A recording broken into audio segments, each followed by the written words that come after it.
Welcome to the Melanin Jelly Project Conversations, a podcast that celebrates diversity and representation in children's storytelling, entertainment, and edutainment. I am the host, Olunosen Louisa Ivaze. On this podcast, I chat with authors and creators of children's books, entertainment, and edutainment. This is also a collaboration with the Ottawa Black Book Club. So thank you so much, Marva Carty. Marva Carty is the writer of the lovely book, Mari Loves Mangoes. Yes. So welcome to the Melanin Jelly Project Conversation.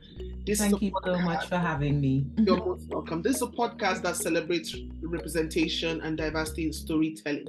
My name is Louisa Olunosen Ivaze, and I'm the host. I set up this podcast because I run the Ottawa Black Book Club, where we are focused on books by authors of African and Black descent. Mm-hmm. So we have a multicultural membership of people, book lovers from all over the world, which is fantastic. But people kept asking me, Louisa, do something for children's authors. But I thought, you know what, why not start a podcast where you actually talk to authors about their experiences, their writing experience, get a few tips for other people to learn from. So thank you so much for this lovely book. So Marva, tell me about yourself and your inspiration for writing this book. Yes, so my name is Marva Carty, and I am a Black British Caribbean raised Caribbean and American and US educated children's author.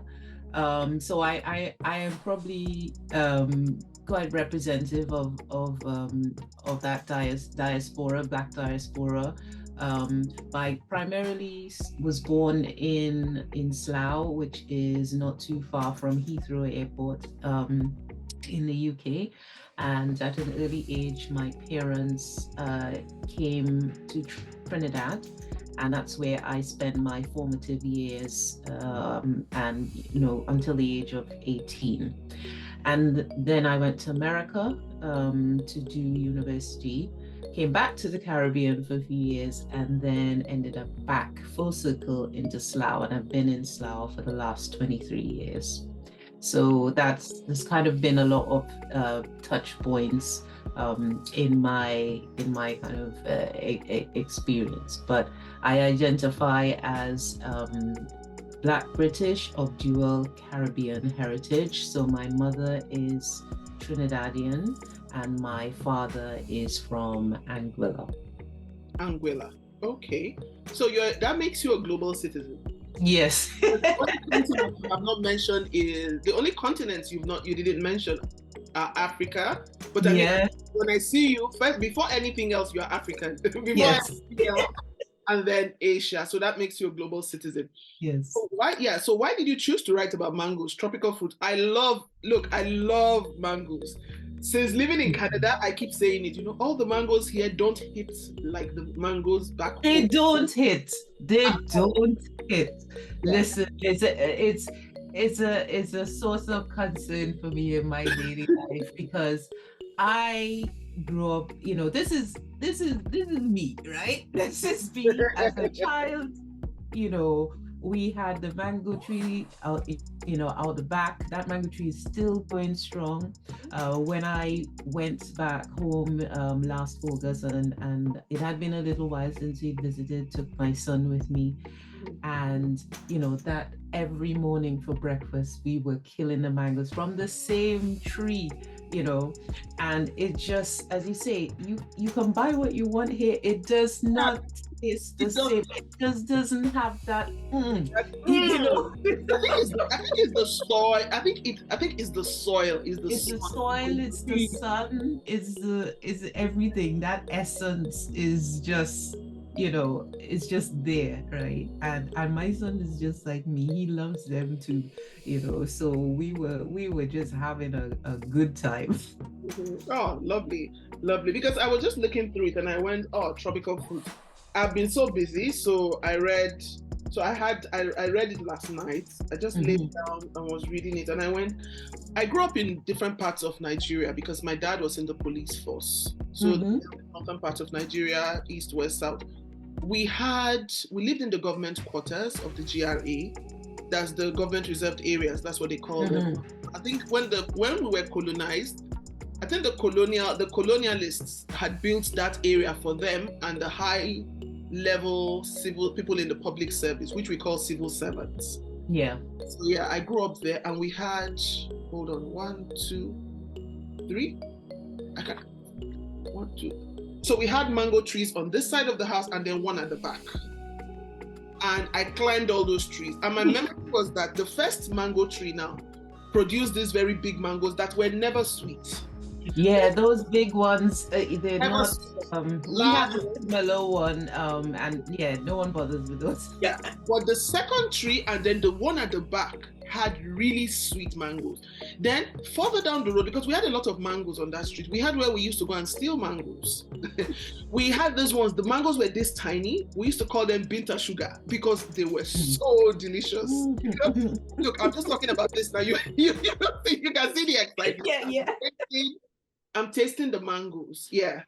So why mangoes? Yeah, you said you went back, but why did you choose a tropical fruit? You live in England. You could have written about anything. It's a symbol of. It's a symbol of so many, things that are evocative of that Caribbean childhood. But also, I've come to realize it's something that represents for people who are not even part of that environment, just that, symbol of something, a delicacy, a sweet, something that gives you that moment of joy, that, can come very, it doesn't take a lot to achieve just that kind of sensory experience. For me, the idea came about when I was sitting in my study one day, just in the same room, and I was doing some quiet meditation, and the idea just came out of nowhere. So it wasn't a conscious decision to say, I'm going to write about mangoes or anything. It just came to me, and I just kind of went with it. And then you come to realize afterwards that it underscores, it's like a message, about sharing. It's a message about, too much of a good thing may not be, the best idea. And I think it's kind of like universal themes that a lot of people, a lot of young, children can relate to the lesson, but in a fun, approachable way, with lots of, colorful images, and takes them into a world where some may be familiar with it, but others, it's stepping into a new, exciting environment. Okay. So how important do you think diverse stories are to our community? Because you were talking about Slough. So I did my postgrad in the UK. Okay. So I started off at Royal Holloway in Egham. Oh, just down the road, yeah. Then after that, I moved to, and when I was there, I remember I used to go to Slough to buy African food. When you take the bus and it stops at there's this Indian shop just down there. Then there's high streets. I used to like the Slough high streets because you go to that Asian, I don't know if you're still there, the Asian restaurant on the right. I like the fact that you will see all these Indian grandpas just sitting there. And the multiculturalism. Then once in a while we would do Windsor. Then from there I moved to London proper to do another, and I was living at Finsbury Park. Okay. Yeah, so when you just mentioned it now, I still have my very good friend still lives in Slough. It just took me down memory lane. Postgrad days, I was broke, but but it took me. Yeah. So how important do you think it is for us to tell diverse stories? Because children who don't know about Julie Mangoes are going to learn about Julie Mangoes from the story. So how important do you think it is? I think it underscores all the work that I do. I think that, over the last few years, we have had more representation or more books coming to the fore, but it's still a drop in the ocean. And also for me, my emphasis is on books that illustrate joy and positive experiences. And even though that doesn't discount other books that, may tell, past histories or, which is all very important. And we need all types of books. I think particularly for children and children of a certain age, for our children, we need to illustrate that they are children, and that they need to see examples of joy and innocence, and just having a good time as well. Okay. What are some of the challenges you think authors of diverse stories face when trying to tell authentic diverse stories? Because anybody can tell a story, but authenticity and the essence of a story, like this one now, you could write about the Julie mangoes because you knew I could taste it while I was reading the book. What are some of the challenges you think authors face when trying to tell authentic diverse stories? I think that there's a few things that you have to keep in mind. Is that particularly, I know there's a conversation about being authentic, and what does that really mean? So for me, I think with certain types of books, if you are not part of that experience, you can research, or you can go and find out things and immerse yourself in it. But I think that when you are, and I think that's more like maybe on the nonfiction side, this is just my opinion. But I feel like when you're trying to speak to an audience that hasn't previously had its voice recognized or represented very much, you need to, I think, have some kind of foot in that world, some taste of it, and then the authenticity comes out, and you can always tell. I think it's very easy to kind of just throw images out there or pretend to talk in a certain way or put a certain voice, but if it's not rooted in experience, I feel that there's always something that doesn't quite sit right with it. That makes a lot of sense. When you mention talk in a certain way, Yeah. So when you're talking about authenticity of a story and somebody else who hasn't had an experience writing a story, and it's good to research. This mango story, there are things you cannot just make up, that you need to experience. I'll give you an example. Mary tries not to get mango juice all over her clothes so mommy won't get upset, but it doesn't always work. When you have those juicy mangoes as a child, there is no way it wouldn't drip and then go all the way down, and then the flies. Yes, exactly. And if you expand on that, actually, so when I go into schools, right, I can tell the difference between the kids who know that experience and the ones who have only had mango from the shop, pre-sliced, pre-cut, no skin anywhere, whatever. So even just showing that opens another world to them. It's like, oh, you can, it's like, oh, you can peel it, and do you eat the skin or do you not, so yeah, that definitely shows that as a, so as you mentioned, in Slough we have a lot of we have a very high Asian population, so a lot of the Asian kids, they know all about the mangoes, because they have a lot of mango dishes and stuff in their cuisine. So they're like, oh, mangoes. So when you talk about, the mangoes on the, in their shape, like full shape with the skin on and everything, they know about that. Then you might have, the white kids who, like, they may have seen a mango maybe in the supermarket or something, but they would never eat it in that way, kind of organic way, like we would do. Like we would so, do. Yeah. It's like this thing that we did as kids. I think because when we were growing up, even though we grew up in a highbrow area, our parents gave us the freedom in the first few years to play with the kids around. And I know you said you spent a part of your life in the Caribbean, and I believe Caribbean children do it too. So like when you go to the public taps to drink water and there's no water, put your mouth and you suck.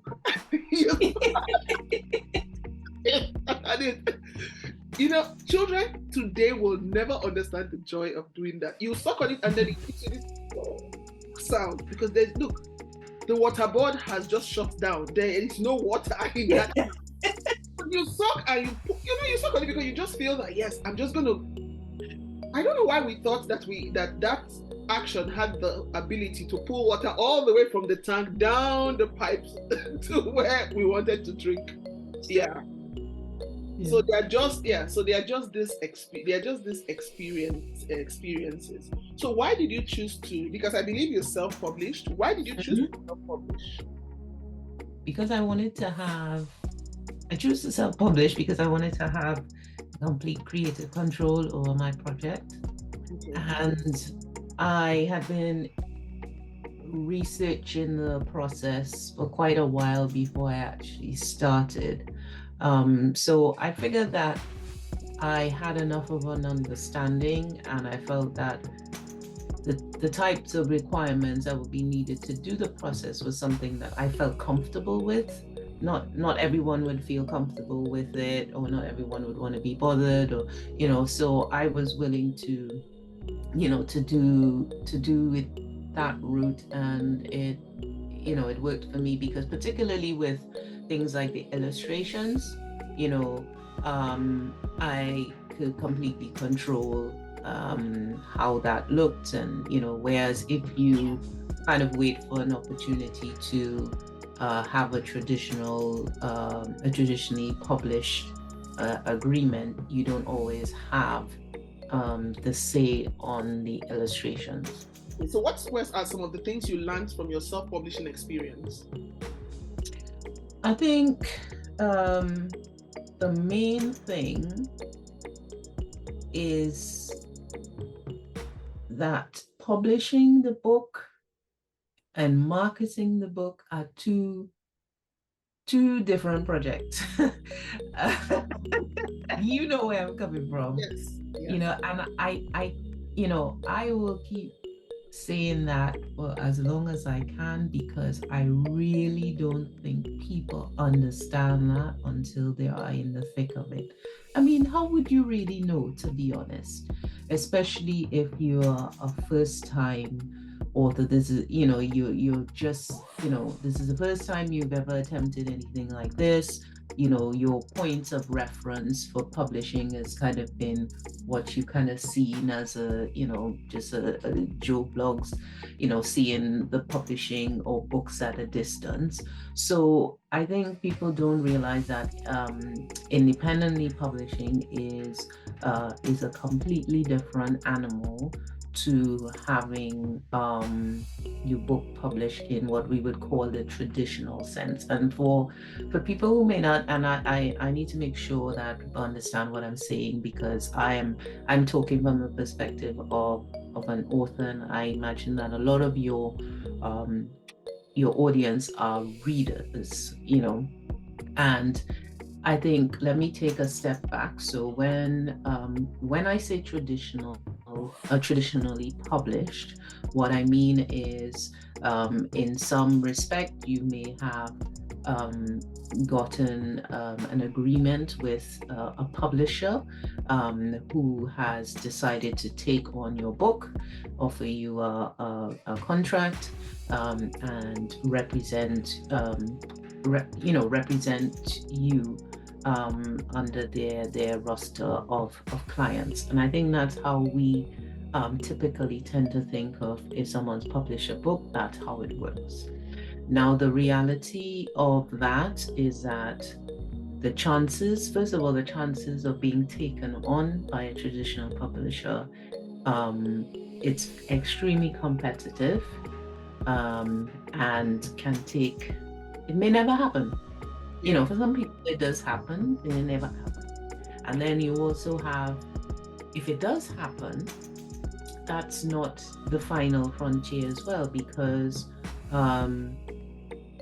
then it's also you're dependent on that publisher to decide that your book is a priority among their clients to market and promote and whatever. So it's not a case of, okay, now my book is going to be published and everyone's going to flock and buy it, you know. So it's, you know, there's a lot of things to cover, to consider. Now, that doesn't mean if you get an opportunity that you should immediately say, nah, that's not for me. It's like anything else, any business deal, anything, you need to look at all the details and see, you know, what's possible and what works for you. From my perspective, I just decided that I wanted to see how things would go. Okay.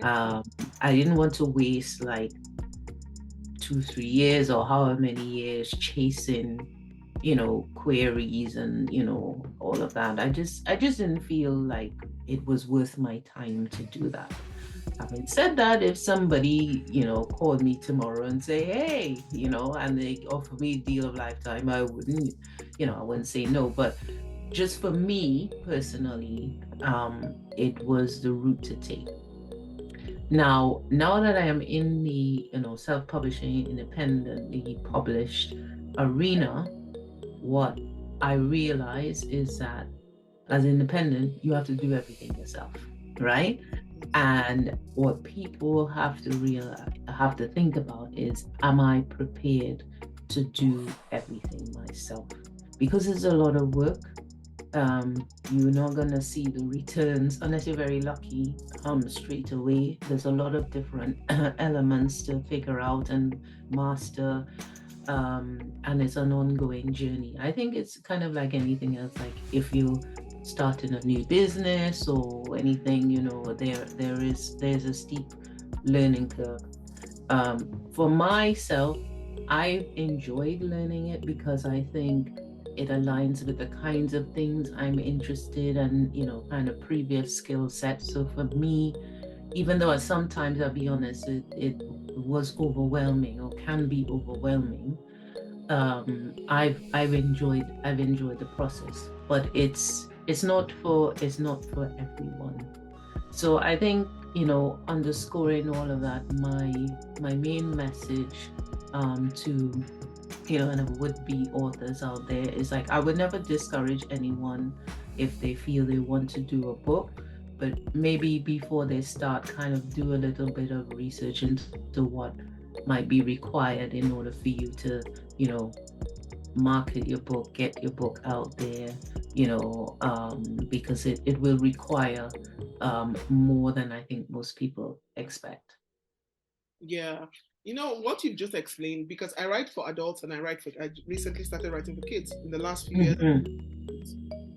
My adult books were traditionally published. So all I needed to do was provide the manuscript, and then the publisher did everything. Then I did personal marketing, and that's just reposting on social media and all of that. When I tried my hand at children's storytelling, at children's writing, I couldn't get a publisher who was comfortable enough with my books. I'll show you. So this is Crowning Glory, the series Africa is Not a Country series. So here I'm writing about African hair tradition, because look, you see our hair, the politics of our hair and all of that. I just decided, okay, you know, how best can I tell this story? And then after that, I went on to do the book 2, which is African Safari, that introduces children to Africa's indigenous animals. But the self-publishing process, Lord, unless you're lucky to get a good illustrator. The illustrator for my first book was amazing. Now he's in the UK, I can't afford him anymore. Because my illustrators are based in Indonesia. Okay. You know, but I had been watching them for quite a long time because I noticed they specialized in Black characters, or they had quite a portfolio of Black characters. So, you know, and I've done, so they've done both of my books so far, and I recommended them to other people. they're not the fastest, like the ones like, you can't say, oh, I'll give, because they take their time and do things properly, Yeah. and so I don't have, but they don't give me a runaround. And because they're in, like, I guess that's in a hot country or whatever, like certain things, they get, certain, because I'm like, even details of like, well, the house and whatever, because they know, okay, it's a Caribbean, you can't have certain, so even though they're halfway, on the other side of the world, they understand certain things. But I've seen a lot of the different books they've done for different people, because I watched them for a long time, and I worked with them through Fiverr. So I kind of had the security a bit of Fiverr. But now I don't need to go to them through Fiverr. I could go directly to them, and then they don't have to pay Fiverr fees or whatever, right? But I understand exactly what you're saying, because there's so many scammers in the illustrating world, so many. I didn't know about scammers in illustrating world until the Facebook groups I follow, people started, oh, be wary of this person. He stole this person's drawings and is posting. So these people, are they expensive? No, so they're not the cheapest. Like, so said, they've been very good, that's why I went back to them for the second one, and I will hopefully be able to work with them for the third one. But yeah, they get what I'm saying. I mean, I do tend to send fairly detailed briefs anyway, but they get them, so I don't have any issue with using them. But I've seen so many people, because I'm in, some of these Facebook groups with different authors and illustrators, and I see it time and time again, oh, this person scammed me, oh, this. But also, people have to be realistic. If someone is saying, they're gonna do it for $5 a page or whatever, you're gonna think, even though they might be in another country, where the exchange rate, you kind of have to be wary and not. I think even, and I mean, everyone's, we're all just trying to make our budget work, and whatever. We're not all made of money, because if we were made of money, we probably wouldn't be doing all this anyway. But you kind of have to think, maybe I shouldn't go for the cheapest one. Maybe I go for the next, or something kind of in, just. But I mean, it's trial and error. It's hard. I feel for people, because you really have to be on your toes. You really have to be on your toes. And what is happening a lot is that people are stealing other people's work and claiming that it's theirs. They just taking pictures from somebody else's portfolio and then running off with people's money. So it makes no sense. If you can't do the job, just be honest enough and say, I can't do the job. But I think it's this thing about just wanting what's not yours. Yeah. Because you don't really have any redress, because by the time they go with your money, how are you going to track them down? It's easy for them to do. They just pop up on a new address or new page or whatever. So they don't care, if they manage to catch 2 or 3 people and make it. It's just a scam, and so many people. It's every day you're seeing it, every day. For me, that as authors who tell diverse stories that celebrate diversity and representation, how do you think that we can help each other? How do you think we can put each other out there? Because we need to come together. Well, we can definitely support each other, and I have seen strong evidence of that. Okay. Now I know that doesn't apply to everyone, but I have tried to walk in that spirit of support and cooperation with other authors, and it has worked for me. I'll give an example. So this week in the US is the second Black Children's Book Week. Okay. Started last year.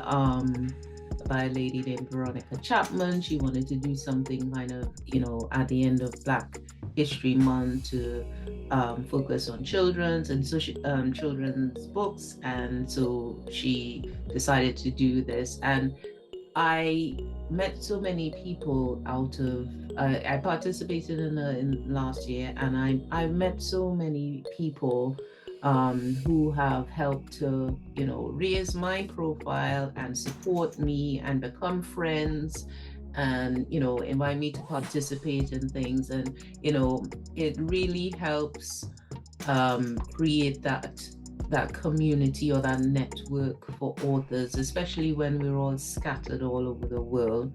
And for some people, they may not have anyone in their geographic area that does anything similar to them, and it can be quite a lonely journey.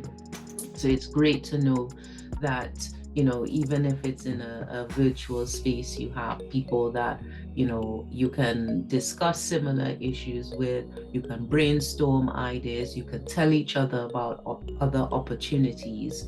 And I think you have to be in the spirit where you carry that yourself, and I think ultimately it comes back to you. If you worry about the people who are keeping things to themselves or who might be trying to sabotage you in the background or not support you, then you can go down the rabbit hole of being quite negative and downhearted about that. But I just tend to look at where I see my champions, and they come from very unexpected places, and I think that's another thing that I think authors don't realize. Sometimes we think, oh, all our family and friends and co-workers are going to be the ones to buy our books. They may not necessarily be your audience, they may, for whatever reason, they may not be your audience. And I'm not saying that's my scenario, but sometimes the people who you assume may be the ones who will be your biggest cheerleaders and champions are either not disposed that way, or it may not be something that is what they're interested in. So you kind of have to prepare yourself for that expectation as well. So there's a lot of things that I think where you kind of have to just focus on where I see the positivity coming from, and where I see, and I say it may not be in the typical areas where you expect, but just kind of follow the love. Okay. And also, I like that. I'm going back to your story where they're preparing to go for the birthday party, and Marie is trying to eat more mangoes, and Mommy said, Yeah. "That's enough, Marie. You'll spoil your appetite for the party tomorrow." Every mother says that. Yeah. But Mommy, mangoes are healthy fruits. You can't have too much. Yeah. And she went ahead and had them. So that's the disobedience aspect. Yeah. And she had a tummy ache. Yeah. This happens to, I think for me it was tomatoes. As a child, I used to love to eat raw tomatoes. I don't know why. And there was a time I ate so much of them and I started to throw up. And since that day, I can only eat a bit of raw tomatoes, maybe in salads. Yeah. But that's part it goes. Now I can't pick it up and chew. Yeah, your body revolted. So I like the way you brought this in a very subtle way, a mother's advice and a child's disobedience. Why did you feel the need to put that in? And you put it in such a way that you are not judging the child, you are not instructing the child, but you just put it in a subtle way, the importance of obedience. Like in African folklore, the kind of stories we have, the disobedient child, the evil stepmother. So why did you feel the need to put this? Because I think when you're doing children's book, you always have to remember to put yourself in the place of the child and how they are looking at things. So if it was too, I guess, kind of heavy-handed, a child may not necessarily take it on, so it's kind of have to be, sometimes you kind of have to just slide it in. And like there's a lot of things in the book that it was like subliminal messages, like, seeing the mom and the dad in the kitchen. The dad has his recipe he makes, the mom has the recipe he makes, showing the family unit, showing the different kids at the beach, the kids, the family at dinner together, so there's a lot of, I was very conscious about showing that complete family unit, the different friendship groups, not just you see one parent, not to discount the,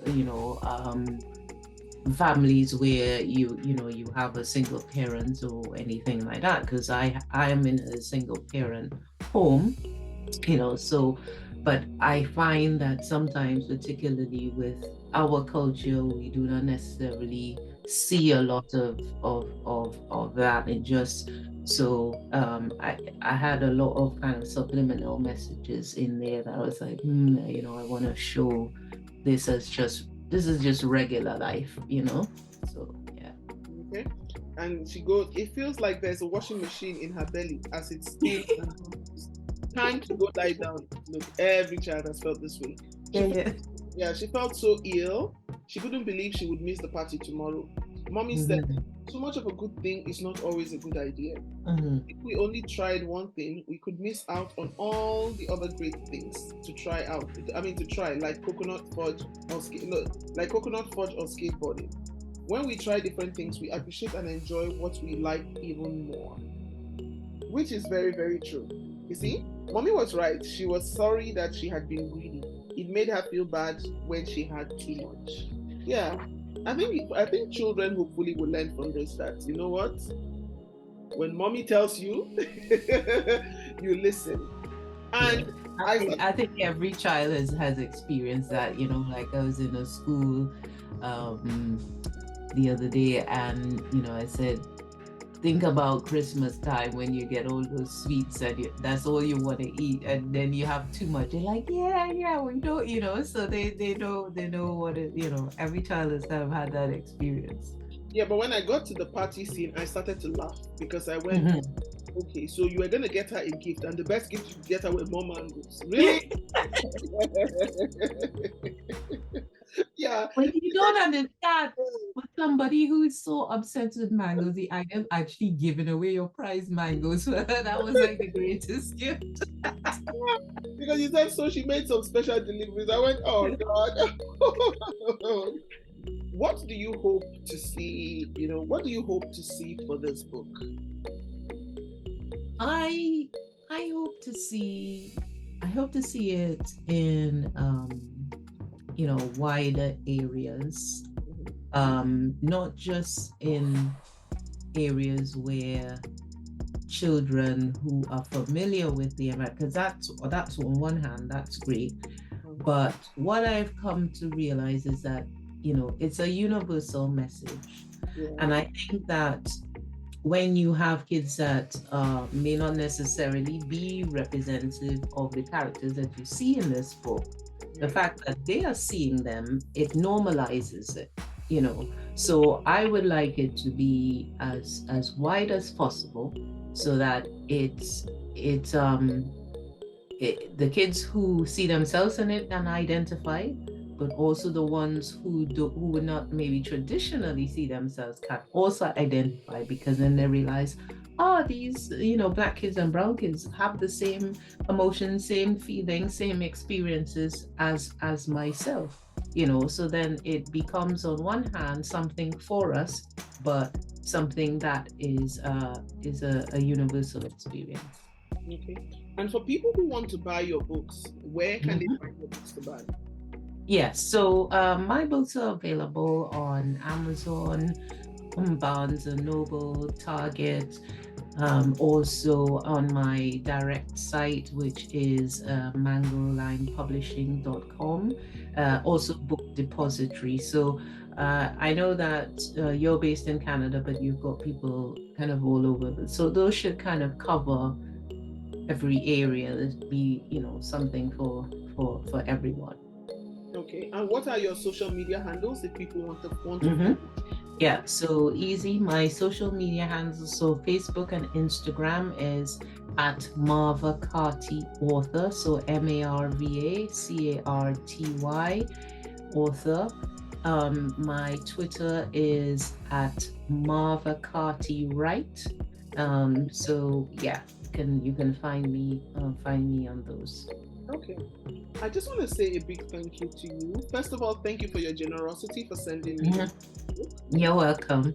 Yeah, and I just want to say a big thank you for sitting here and just chatting with me. So